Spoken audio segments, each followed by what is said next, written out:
রপ্তানি পণ্য বাড়িয়ে দেখার যেই প্রবণতা ছিল বিগত সময় সেটি ধরা পড়েছে এবং সর্বশেষ যেই পরিসংখ্যানটা বের হলো তাতে দেখা যাচ্ছে যে জুলাই মেতে রপ্তানি কমেছে 10.82 বিলিয়ন ডলার। দর্শক বুঝতে পারছেন কি পরিমাণ কম, অথচ ইপিবি এটি সবসময় বাড়িয়ে দেখেছে এবং এই বাড়িয়ে দেখানোর ফলে পুরো হিসাবে যখন কি গরমিল দেখা গেছে তখন বিষয়টি সামনে আসে। তথ্য সংশোধনের পর বাংলাদেশ ব্যাংক বলছে এই সময় প্রকৃত রপ্তানির পরিমাণ ছিল 40.72 বিলিয়ন ডলার, যা ইপিবির দেওয়া তথ্যের চেয়ে 10.82 বিলিয়ন ডলার বা 21% কম। রপ্তানি উন্নয়ন ব্যুরোর প্রকাশিত রপ্তানি তথ্যের গরমিল সংশোধনের পর কেন্দ্রীয় ব্যাংক জানিয়েছে 2023-24 অর্থ বছরের জুলাই মে সময়ে বাংলাদেশের রপ্তানি আগের বছরের চেয়ে 4.28% কমেছে।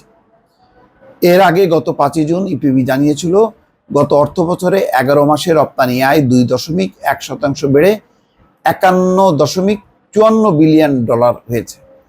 কিন্তু তথ্য সংশোধনের পর বাংলাদেশ ব্যাংক বলছে এ সময় প্রকৃত রপ্তানির পরিমাণ ছিল 40.72 বিলিয়ন, যা ইপিবির দেওয়া তথ্যের চেয়ে 10.82 বিলিয়ন ডলার বা 21% কম। অবশ্য ইপিবির দেওয়া মে মাসের রপ্তানি তথ্য বাংলাদেশ ব্যাংকের পরিসংখ্যানের কাছাকাছি ছিল। দুটি প্রতিষ্ঠান জানিয়েছে মে মাসে 4 বিলিয়ন ডলার মূল্যের রপ্তানি হয়েছে। এর আগে গত সপ্তাহে কেন্দ্রীয় ব্যাংক জানিয়েছিল 2023-24 অর্থ বছরের জুলাই এপ্রিল সময়ের প্রকৃত রপ্তানি ইপিবির দেওয়া তথ্যের চেয়ে প্রায় 14 বিলিয়ন ডলার কম। তার এক সপ্তাহ পর বাংলাদেশ ব্যাংকের সাপ্তাহিক অর্থনৈতিক সূচকে রপ্তানির তথ্য প্রকাশ করা হলো। ইপিবির রপ্তানি তথ্যে 6 ধরনের পরিসংখ্যানগত ভুল খুঁজে পেয়েছে বাংলাদেশ ব্যাংক। তারপর এই গরমিল সামনে আসে।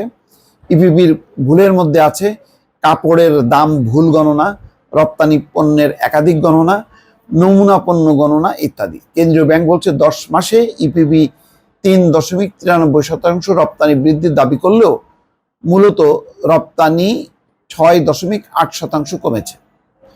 ইপিবির দেওয়া তথ্যের এভাবে ব্যবধান বাড়ায় রপ্তানি তথ্যের গরমিল বাংলাদেশ ব্যাংকের নজরে আসে।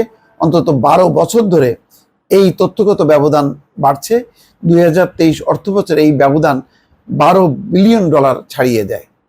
বুধবার বাংলাদেশ ব্যাংকের সদর দপ্তরে বাংলাদেশ ব্যাংকের গভর্নর রূপ তালুকদার বলেছেন রপ্তানি তথ্য সংশোধন করা হয়েছে। এখন থেকে সঠিক তথ্য প্রকাশ করা হবে।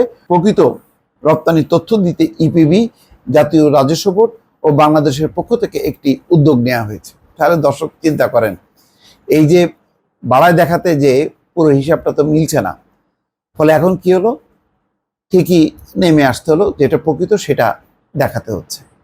এর পেছনে কি ছিল, মানে এটা কি সরকারকে খুশি করা, নাকি কোনো রাজনৈতিক উদ্দেশ্য ছিল, নাকি যারা দাতা সংস্থাগুলো আছে তাদেরকে আকৃষ্ট করার ব্যাপার ছিল, এটা পরিষ্কার না। দর্শক ভালো থাকবেন, আল্লাহ হাফেজ।